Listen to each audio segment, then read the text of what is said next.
Hi, welcome. If you don't know me, I'm Laura from Acacia. I'm one of the directors here, and this is our first webinar. The idea of it actually came about quite organically. A few weeks ago, the team and I really wanted to understand what was happening in the mining industry as a result of COVID-19 and how it was responding.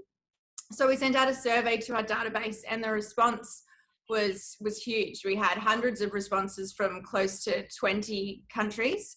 And the main piece of information that came back was 45% of people were now working differently. And that key difference was separation. It was distance. It was at least physically being apart from your team and your manager. And obviously that distance really changes how we now all inherently work, and it's rapidly changed how we work. And following on from that, the one thing that everyone asked to learn from us or to hear about was, how do we manage and motivate our teams in this new landscape? How do we keep them engaged and productive? What infrastructure do they need to do their job?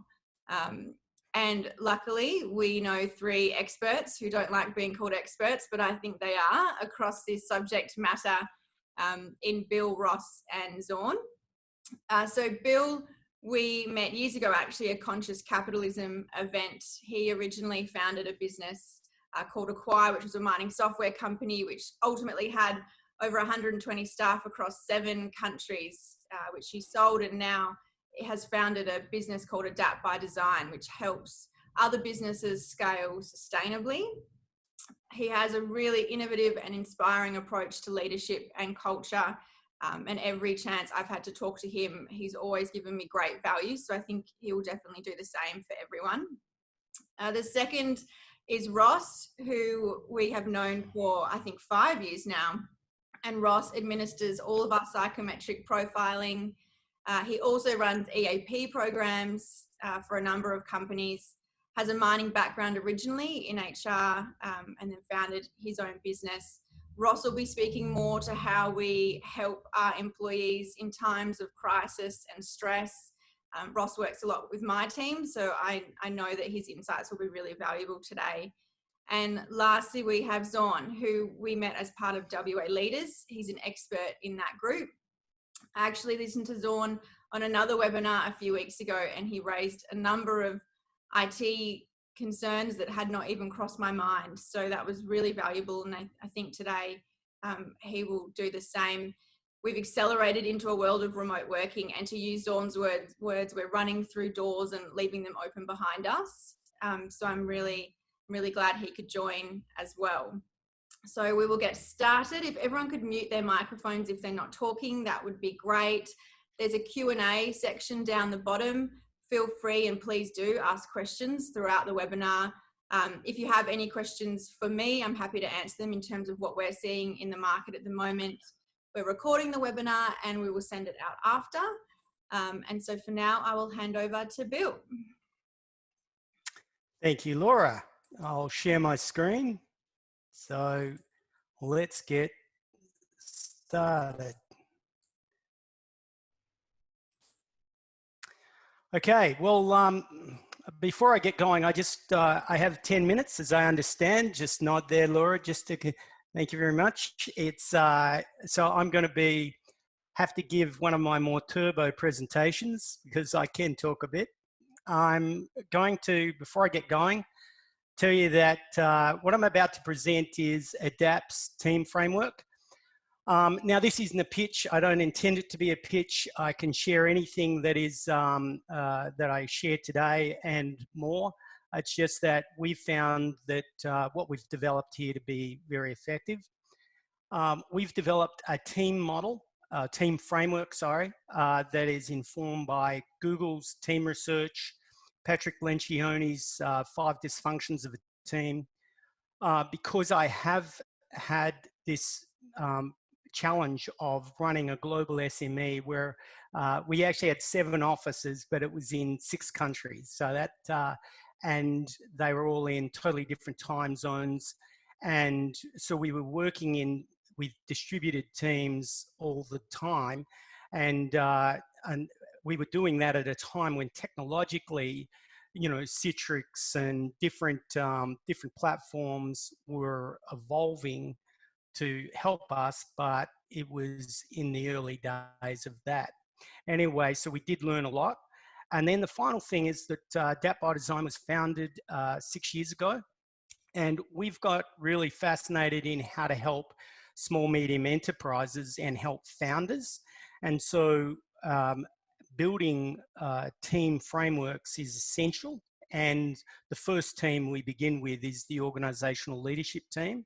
And so these four things I'm presenting, or these four influences of the Eatt team framework.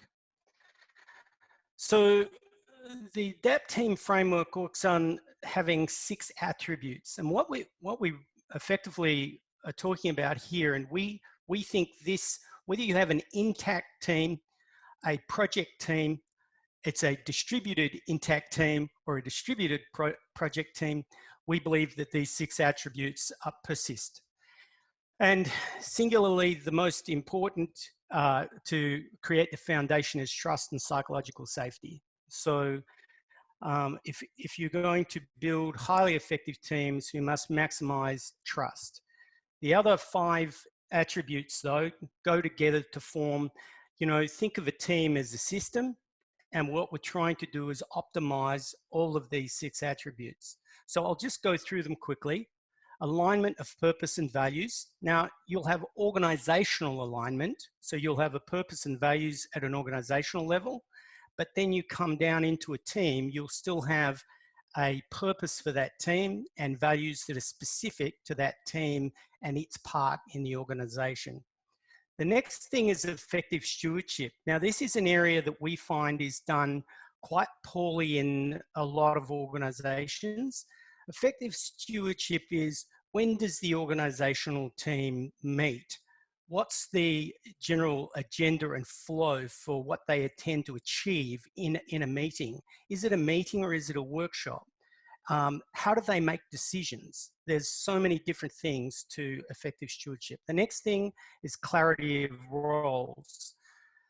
Role clarity and high levels of accountability go together. And if you do not have clarity of roles, then there's a high probability for waste and lower productivity. Meaningful progress is a way of being able to manage work so that you can actually see, you can make that transparent. I'm going to go into each of these in a little bit more detail in a minute. So they're the 6 attributes of what we think is required to build an effective team. Now, if you can have done this before you go to distribution, it's ideal, you know. But now that many teams are distributed, it makes it more challenging. But that's why we believe that leadership is essential here. And the developing of your leadership capability to run a distributed team is no mean feat. So the building of the capability for the team leader is something that you have to consciously do. It's not and really lean into. And I think that the guidance of these 6 attributes will help that leader develop. But obviously in a 10-minute conversation, each one of these things we can talk for a very long period of time with a lot of content. But the purpose of this is just to give you an overview today. The second thing that is very important for the leader to achieve is, how do I achieve a healthy culture and build that trust and psychological safety? So let's look at an example of where I could have a low trust. I don't trust that they're going to work. So I'm a leader of a team, it's distributed. They're actually just playing Monopoly or whatever all day, you know. Monopoly's perhaps a bit dated, but anyway, you get my idea. So you have to ultimately start to move your thinking from extrinsic motivation to intrinsic motivation, so that people are coming to work and they're focusing on their productivity to do the work that the team has assigned to them and that they have taken, as opposed to micromanagement. And I'll talk to the concept. This is where we can actually make some pretty interesting comparisons between teams and computer networks and other forms of networks. A lot of teams are still built on a star hub where they have a manager and then there's spokes that go out to each member of that team. Ideally, you're building a peer-to-peer network. So each member of the team holds every other member of the team to account. I won't go into that any further, other than to say that's why we believe in this principle of challenging power hierarchy. Now, you have natural hierarchy in all organizations, and it's an important thing to have natural hierarchy, but a power hierarchy where you actually create a parent-to-child situation is suboptimal if you're going to build distributed teams. So that's my first point to make. Now let's take this further and say, okay, with this effective stewardship and meaningful progress, one of the things is, how do you actually, so I've watched a lot of meetings in my time, and everyone takes in their own pad and their own pen and then writes things down, and that they've taken the work out, so their interpretation of the work out on that pad, right? Well, in distributed teams, that's no longer feasible. What we really need to do is we need to make all the work of the team visible and transparent to everybody else. The only way you can build an effective peer-to-peer model is visibility of the work and where are we on the work. So people are used to using Trello, Asana, Jira. You know, these systems where you can visibly see the tasks, who's got them, how long's it been sitting in work in progress, you know, what's to do, what's in the backlog. These are essential systems. So technology has a big part to play in an effective, not only in the communication, as we are here in Zoom today, but also in the management of work and the clarity. To be frank with you, we believe that the technology support all of these 6 attributes for a very effective distributed team. So that point for meaningful progress and effective stewardship, they really are connected, and the transparency of work is a critical objective. The final thing I want to get to is a big area that we talk about a lot is sense making, and the making of sense for the team. So leadership in MIT, they talk about visioning, relating, but inventing. But one of the 4 principles that they have in their leadership system is sense making. And a lot of the world today talks about we need more communication. And I challenge that significantly. I think that people are getting exhausted with communication. I think that what they want is more sense making. So one of the big parts to being a leader of teams in a distributed world using these sorts of frameworks is that they lean into, well, what does it mean for me to make sense? So sometimes we can get really bogged down in just doing work, as opposed to creating the environment so we can be effective in how we do our work. And they're 2 different intents. And that's the part to this, is how do you make sense? Now, what a team has is a set of accountabilities. The team as a group has to deliver on some accountabilities that are in service of the organization's purpose and direction. So that's the first level. So clarity of what those accountabilities are. But then each member, it's not just, you know, Bill, Laura, Ross, and Zaun on a team and we just do stuff, right? Why are we on the team? What roles are we executing when we're on that team? So if you have poor role clarity, what you'll often have is that will drive as many cultural issues as anything else.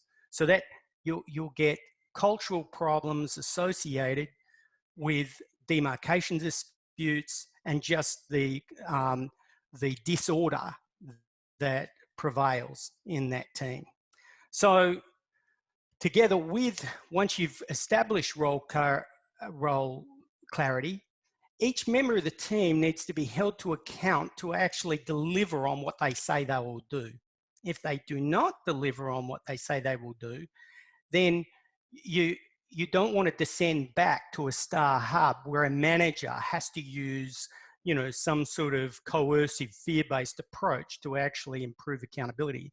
This is why, at the end of the day, we go back to trust and psychological safety to say, well, how do we build a value system for this team that's going to maximize each member of the team investing in their accountability in service to the team? And I don't know where I am on 10 minutes, Laura, but is that okay? Yeah, we've got a few minutes for questions now, and I can see a few coming, and I actually have one too. That trust and psychological safety, it's obviously the core and it circles around everything you spoke about. How do we maintain that in a time where there's so much uncertainty and fear about people's even job security? So and now what I'll do is, instead of talking about the models, I'll talk to anecdotes and my own experience. I believe that our job as a leader is to try and create as much certainty in the uncertainty as we possibly can.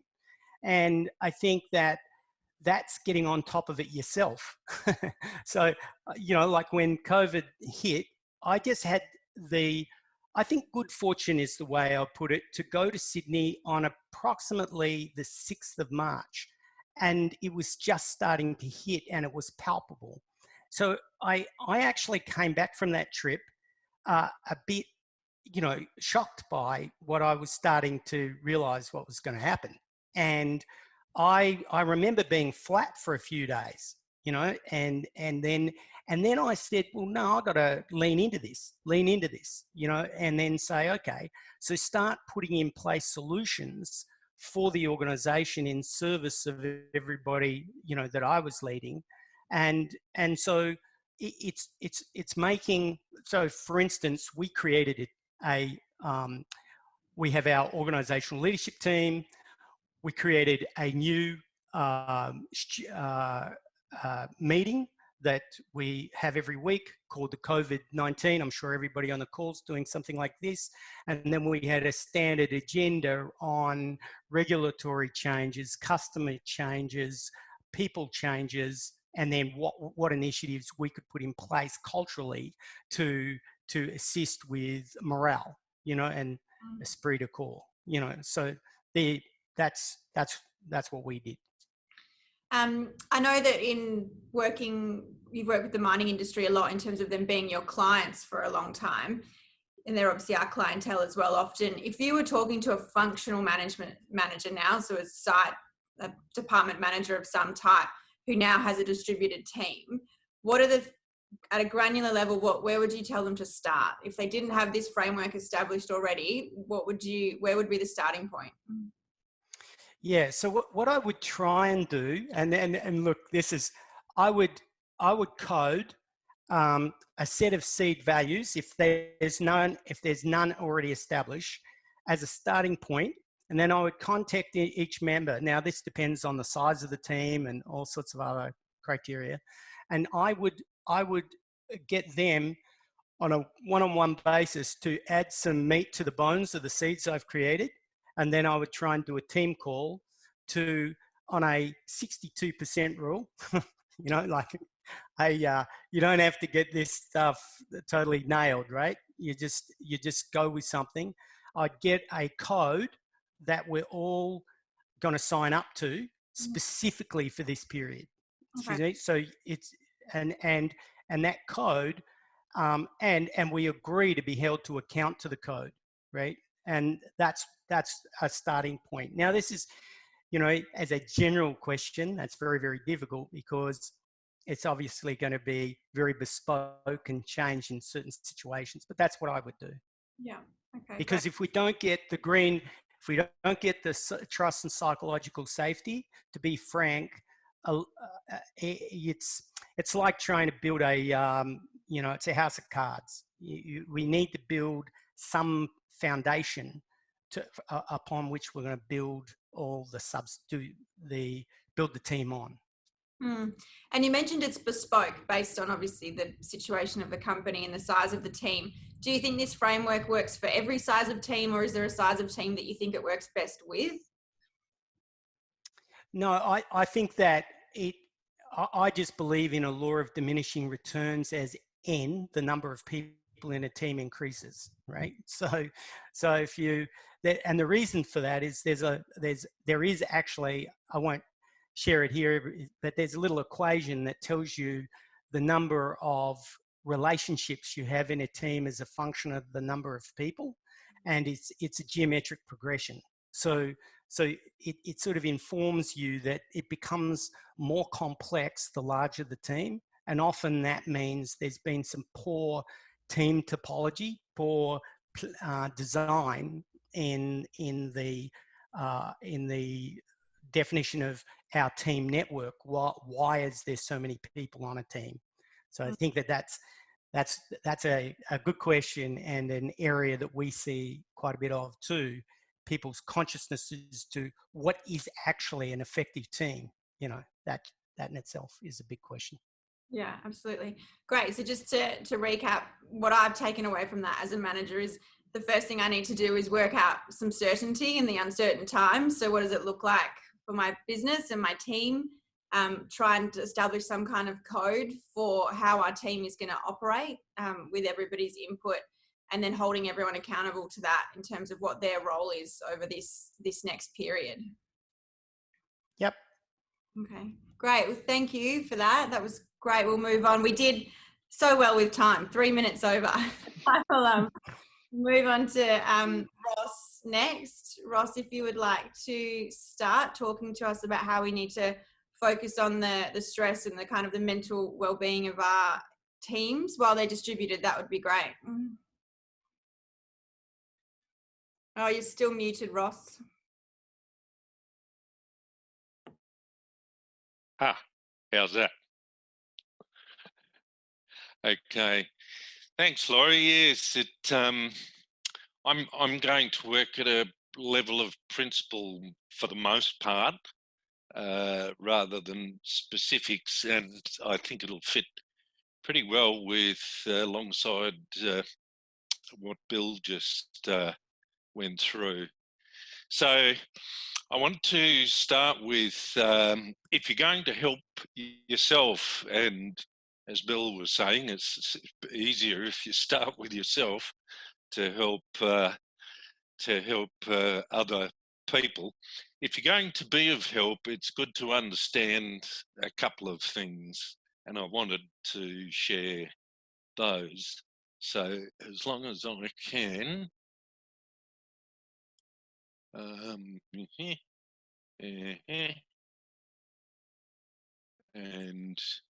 make that work.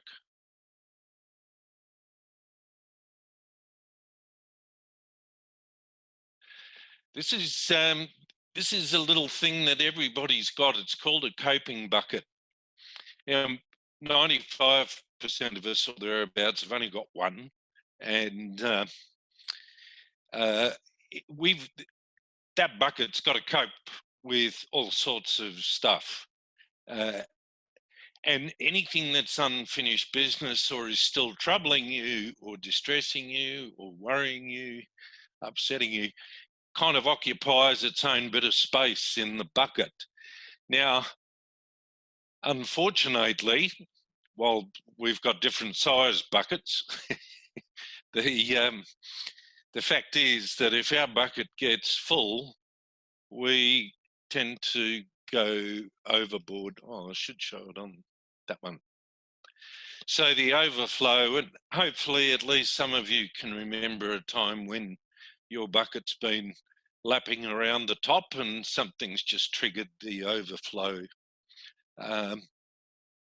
And of course, I suppose the other example from that is probably Bill and I are the only people here today who have ever done or said something really stupid when our bucket's been full or overflowing.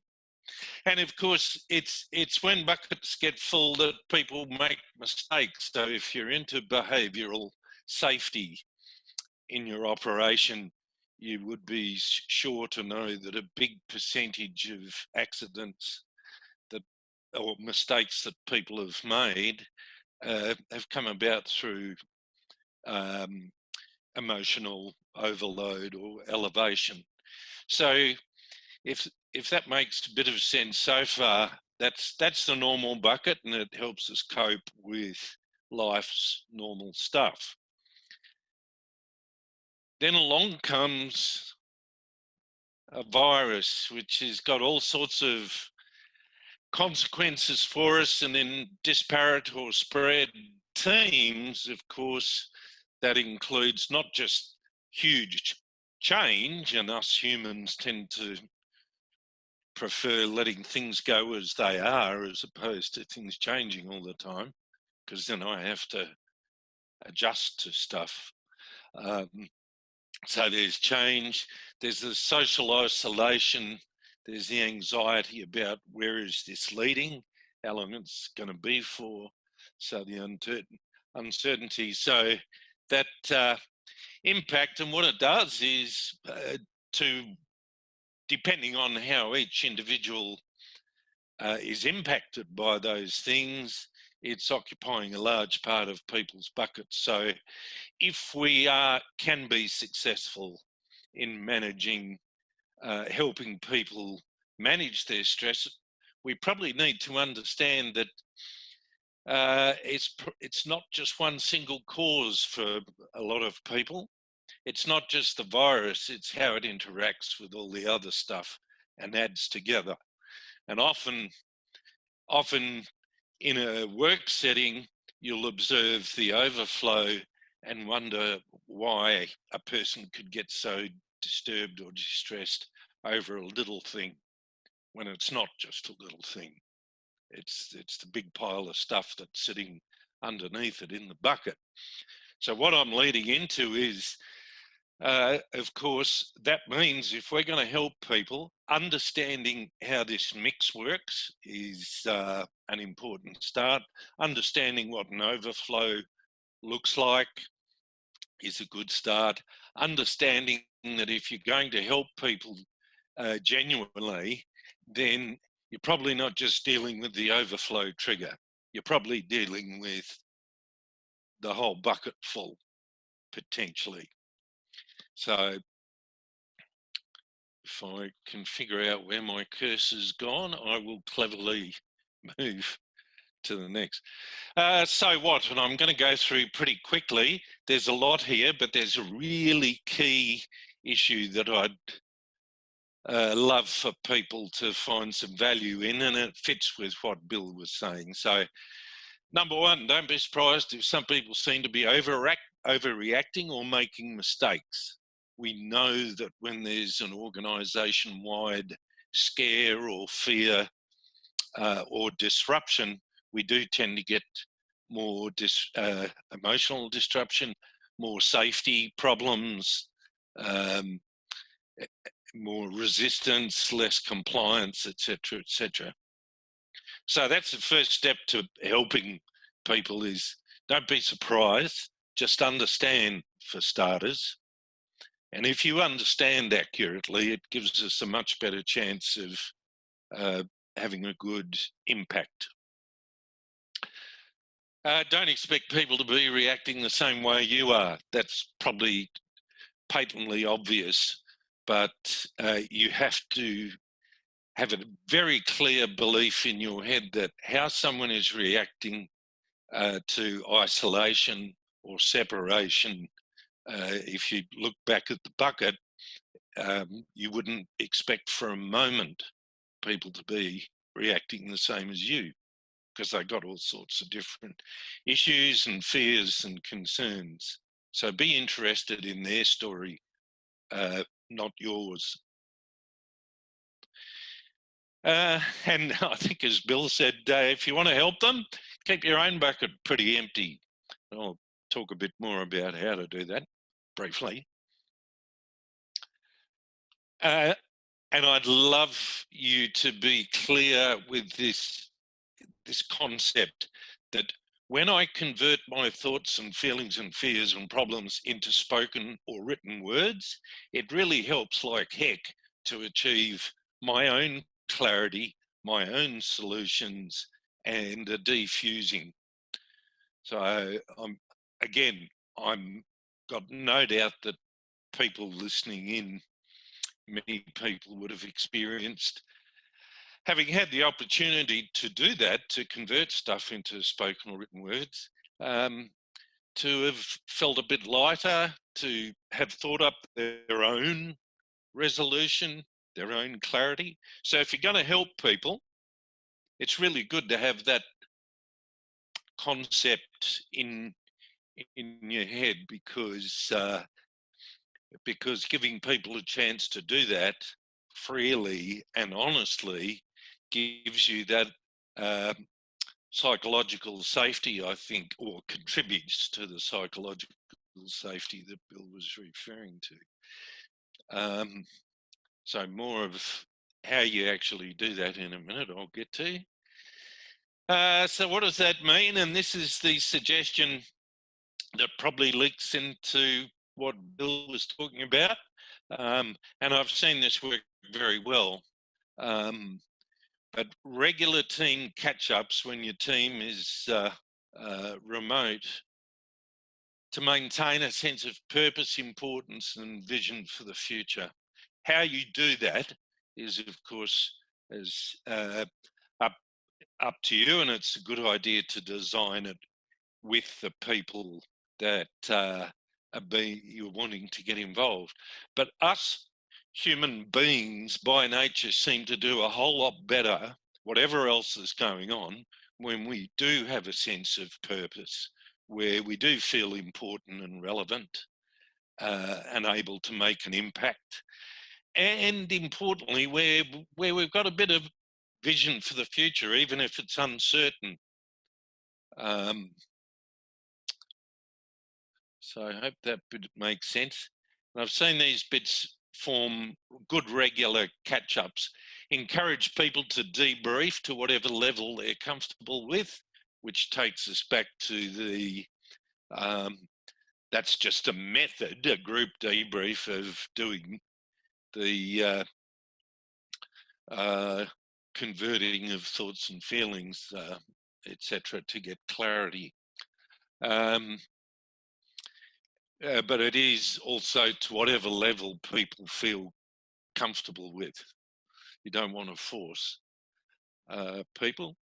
And thirdly, to share learnings and helpful strategies. Well, Bill, how are you going there at home on your own? You know, you're a raging extrovert.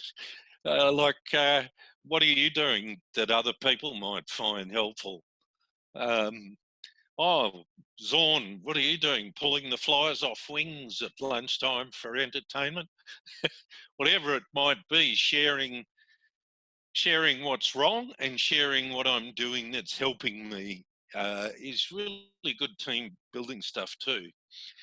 And one of the teams I was aware of, they each week when they have their session, it's someone else's turn to demonstrate or show the rest of the team something about themselves that they wouldn't otherwise know. And from that comes understanding. And from understanding, understanding doesn't create trust, but it sure as heck contributes to it. So it's a good process, particularly if you just take that sort of principle level and design the application with the people involved. So that was a key point. I'll move on rapidly.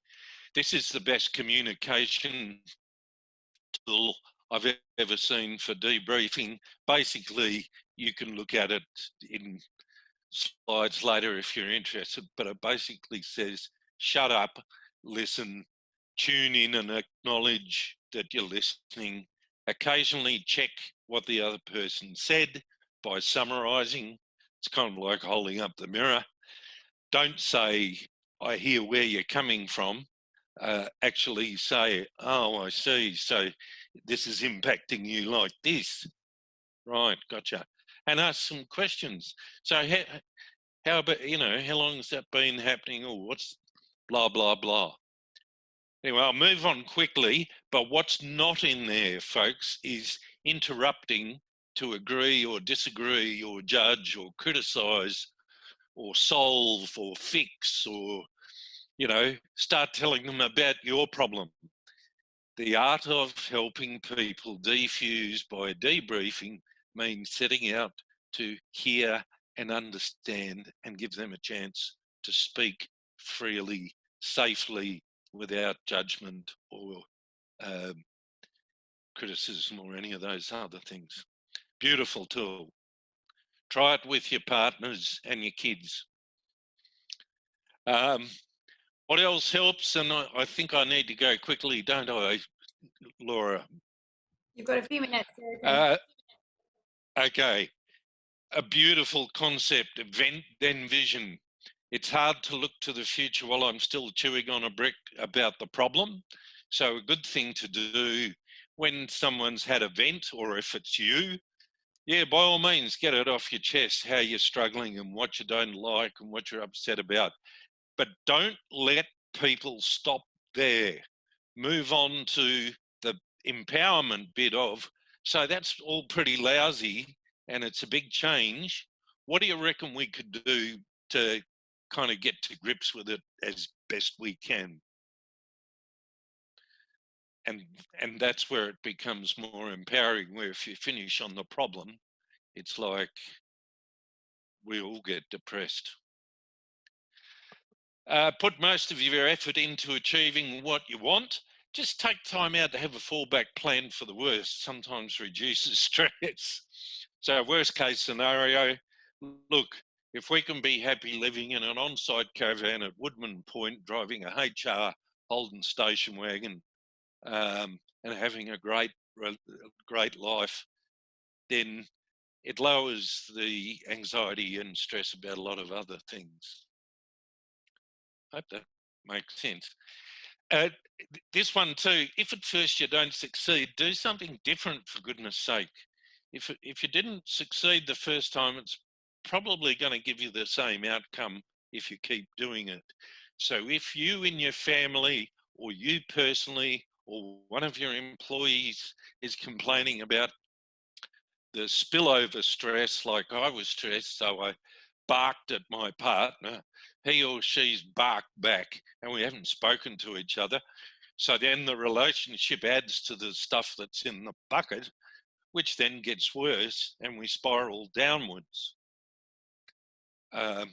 So if the situation you're in isn't working, then try to break out of the pattern, which is human, for us to get into habitual patterns, and figure out what you've got to do differently so that you get a different outcome that's less stressful.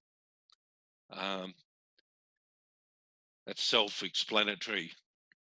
There was a great article on the project last night about, those of us who are grizzling about, someone put meat in my dinner last night in my 5-star hotel. Look, can you just take it out or something, with apologies to anyone. Physical distance, absolutely do whatever is necessary with your people and yourself to keep socially connected. And that's one of the reasons behind suggesting that regular team catch up. Making social connections is just as important as spending time on the business stuff. Look, do something nice for someone, whether it's your grandma or your auntie or an old neighbour. For some reason, doing good things for other people kind of has a good impact on us. Exercise, and then when you finish exercising, exercise, and then when you finish exercising, exercise. If you're interested, read the research from last year that showed exercise has as good as, if not better, impact on our well-being than antidepressants. You don't have to run a marathon on your 6-foot-long veranda like that guy was doing. But if you can find something, anything, to burn off a bit of greebies in your system, you'll be better. And this is the last one. Laugh. Watch an old Peter Sellers movie occasionally. Just laugh. And find different things to enjoy with your family and friends, even if it's online. See if you can find someone who's still got a thing called a board game. Watch a funny movie. And validate breaking your time up into family time, couple time, if you're in a relationship, and some time to yourself. You must not get into the pattern where you think, I've got to spend all my time with everybody else. Validate a bit of self-time, but agree it. And be tolerant. Remember the bucket. So if your partner's just overflowed because you didn't put your knife and fork back in the dishwasher, don't get too bitter and twisted. There's probably some other stuff going on. Ban arguments and got your back spirals, because they will spiral you downwards. If there's a disagreement or you're seeing different things, please use win-win problem solving and dispute resolution conversations, not arguing to see who wins.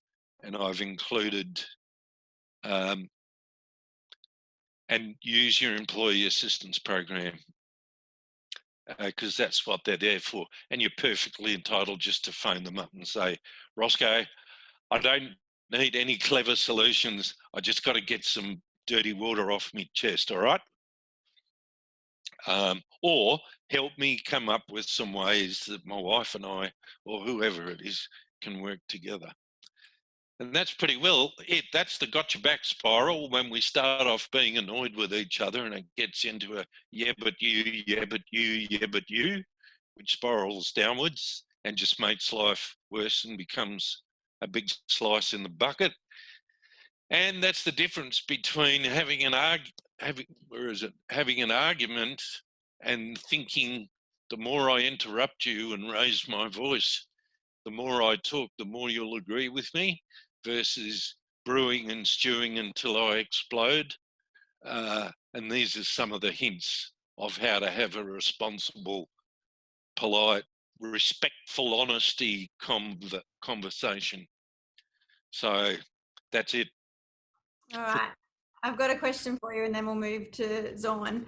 One of the trends we've seen in people trying to find solutions to working in this environment is extending people's rosters. So rotations are getting a lot longer. And we have a lot of expats working on mine sites overseas, borders closed, and they're now doing 2 or 3 rotations in a row. So they'll potentially be on mine sites for 3, 4, 5 months. What would you say managers should be conscious of when they're, well, for themselves, in terms of if you are in those situations and in managing teams where people are now going to be working for a lot longer than is normal? Yep. I would suggest just take those things we mentioned earlier, Laura, and do them more religiously. You have to keep the social connection. You have to keep them as connected and as involved and feeling still part of the scene as possible. And you must have someone talking to them who is a good debriefer. Whether it's, as some organisations are doing at the moment, they're asking us to proactively check in with people every 2 weeks, every month, whatever it is that's most relevant, instead of waiting for them to talk. Doesn't matter if you've got a HS&E representative or if the leader, the manager, can invest the time to do it themselves, fantastic. What are some of the red flags or warning signs in those conversations that someone might need more help? If they're repetitively staying with the negative and the bad stuff, as opposed to talking through their bit of a vent and then being open to saying, right, so 4 weeks is 4 weeks, mate. Let's understand the problems and the pain. Have you done anything at the moment that's helping you? And is there anybody else in the team who's tried something that can help you? If they can't make the jump to that, it says they're pretty stuck with the problem, and that's where I'd get concerned. Or if they appear to be making a drastic change in their behaviour and manner and style and warmth, if they're withdrawing or becoming much more hostile, and you can't defuse it to the point where it changes back a bit, that's where I'd get a bit more concerned, Laura. Okay. All right, great. Well, thank you very much. We now will move on to Zaun for our last chat.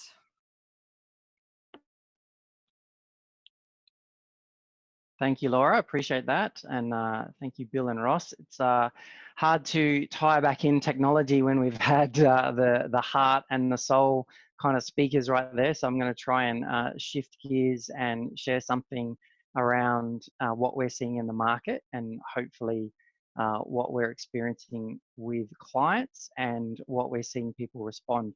And I think it's important, the first thing that I want to share is IT is powering the work from home scenario. And as Bill and Ross have both alluded to, that is and can be a blessing and a curse if you don't have trust or if the individual is experiencing issues. Because one of the things is it's simply expanded the list of problems that organizations are having to deal with. So I'll give you a quick example. If suddenly you had two people that didn't like each other or were having a disagreement, as Ross spoke about, and suddenly you give them a technology platform where you can start to have that one-on-one discussion or one-on-one issue surface outside of management's oversight, outside of earsight. All you've done is shifted the problem online, and it's almost become like a schoolyard again. And a lot of us don't want to go back to the schoolyards, but in some cases with staff in certain environments, technology is actually just expanding that problem. At a tactical level, if you actually switch that around and say, okay, yep, I get the teams and the technology perspective. One of the other things that's happening, and this is causing a lot of frustration, and the reason I say this is our organization specializes in IT consulting and strategy. We do that for mid-sized enterprises. We get to see everything from their adherence to governance strategies all the way through to their daily help desk calls.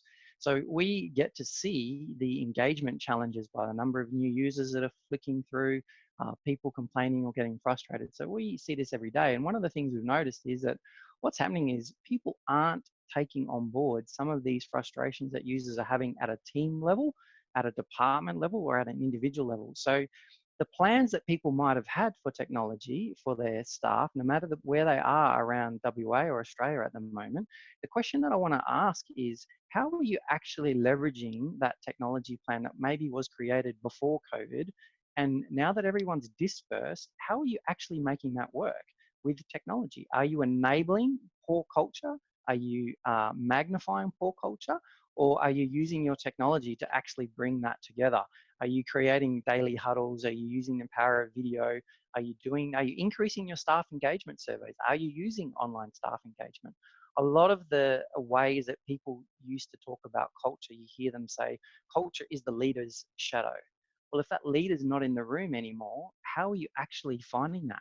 How are you actually transferring that to your teams? Because now, if you're a department head or a department leader or a manager, that's you in your daily catch-up. And if you were the person that wasn't au fait with technology or not using it, some of these conversations could move online.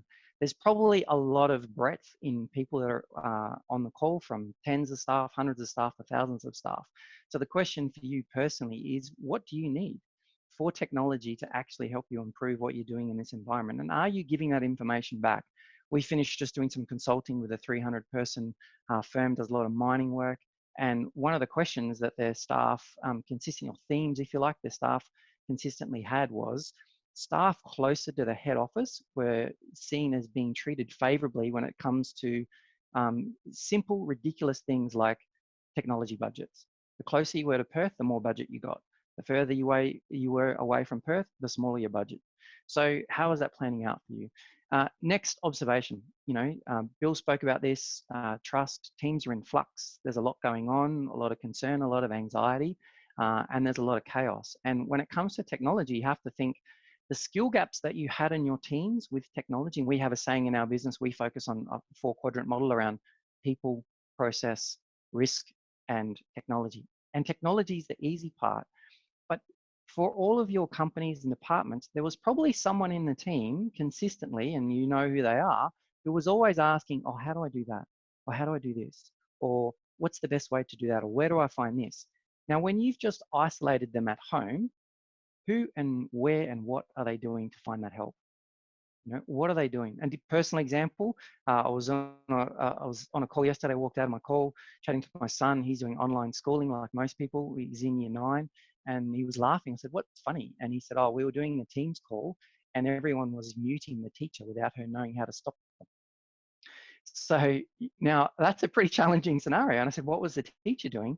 And he said, well, he didn't have any idea how to stop it. He just kept yelling and typing in capitals in the chat to say, "Stop muting me." But that's a challenge, because in organizations, there's people that are really mature from a technology perspective, self-sufficient, self-disciplined, know where to go, really well trained. And there's others that aren't. And we are living in an environment where we have the most generations in the workforce in history. So if you think about how that works from a technology perspective, you really need to think about, so where's your training going? Like, how are you giving and extending training to these people? And not just a platform and a video, but one-on-one training. Like, if you're doing these catch-ups, these daily things, whether it's a huddle or a scrum meeting, whatever it is that you're doing, thinking and putting in there, where's your roadblocks when it comes to data? Where's your roadblocks when it comes to technology? Where's your roadblocks when it comes to access? Is it internet? Is it communications? One of the things we've seen is people rolling out, doesn't matter if it's Microsoft Teams, Yammer, SharePoint, whatever your chosen platform is, and users that are staying quiet, people are assuming that they're happy with the rollout or they know how to use it. I've seen organizations where there's 100 staff, they've rolled out a system, 50 are great at it, 25 are struggling, 25 are refusing to use it. 25 are saving all of their documents that are getting emailed on their home computer. 25% of them are choosing to get whatever they've got, record it, download it, store it in their own Dropbox, because that's all they know how to use. What's your plan and approach for those people? So training isn't just skills. Training is, how do you store? How do you send information? How do you transfer? What's your way of communicating? If you go back to what Ross said around when people have got a lot going on in their bucket, how does that affect them when they're typing in chats, when they're messaging in 140 characters, if it was Twitter or online? And what about that person who, as Bill spoke about with trust, who suddenly is turning around now and going, "Oh, we want a daily huddle." But really the reason they want a daily huddle is so they can see everyone working, not in their PJs. So, what are the reasons behind that, that teams are in flux? The skills could be management skills. How do you manage a remote workforce? How do you use technology to help you? Some people have been doing it for years. Some people have just discovered how to do it this week. Hopefully, you're not going to lose good people because of that challenge. So third and final one, and I've only got one slide. So these are the last couple of points, is everyone's responding quickly. We're all used to that. We're all part of it. We're in the middle of it. And the question that happens whenever you start thinking about what you're doing when you respond quickly is, well, what are the goalposts?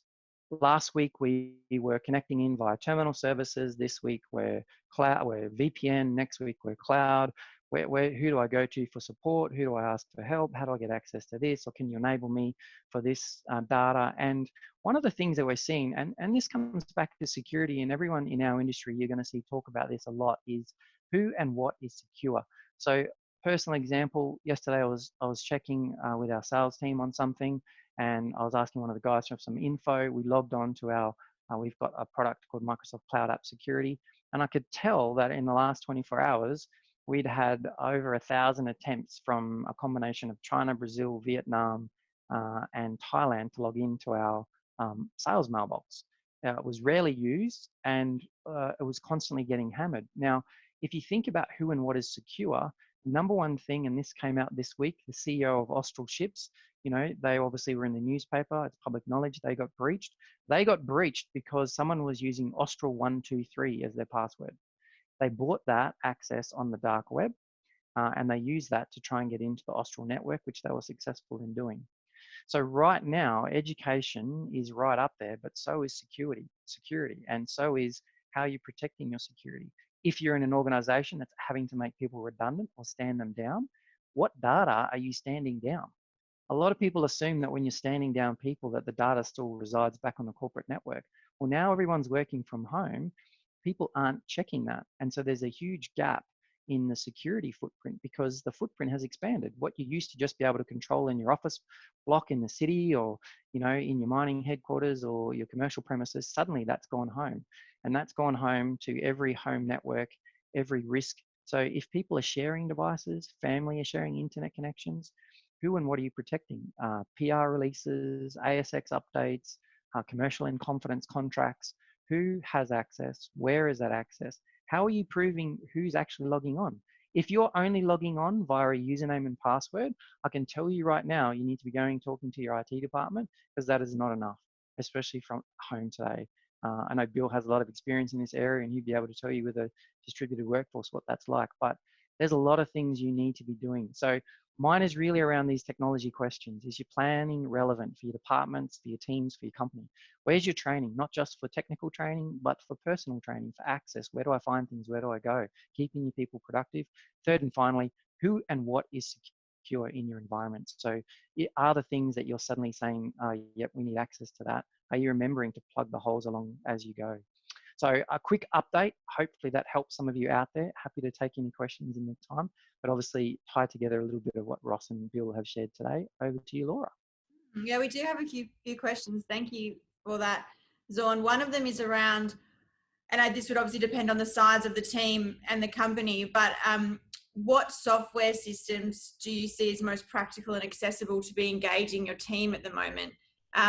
And are there any concerns with them? Just with we're on Zoom, but there's obviously been a lot of press about Zoom as well and its security.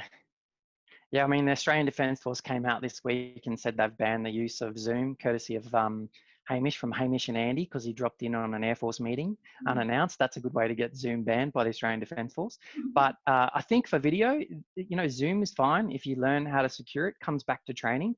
Really, the platforms that I would be thinking about are really collaboration platforms. So when you're thinking about, we're biased, we believe quite heavily in the power of Microsoft Teams. It's more around collaboration than video. Zoom is fantastic for video, very easy, as long as you secure it.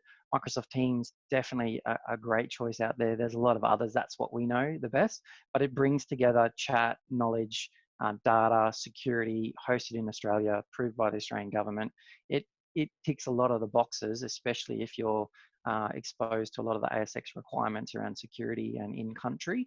So Teams would definitely be our go-to choice as a platform for collaboration. I mean, one of the great things with Teams, and you could do this with Zoom though, this Friday afternoon, we're having Friday virtual beers. So everyone grabs a beer, sits down in front of Teams or Zoom, whatever it is. Great thing for your culture, great use of technology to help engagement. Yeah, absolutely. In terms of technologies, we're obviously now integrating a lot of new technologies and systems. One of the questions is, how much of this should we hold on to when we go back to normal, whatever normal is?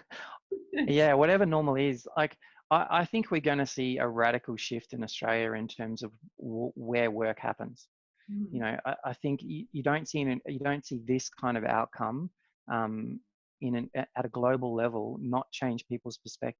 There's a generation of people in work now which suddenly won't listen to the excuse of, oh no, you've got to be in the office to do work. I think we've just proven and are proving across the country that you can actually work from anywhere. What is that going to do to sea changing remote work? It was a trend. I think it's going to become an avalanche. And it's not going to go back. That's just going to change. Yeah. Okay.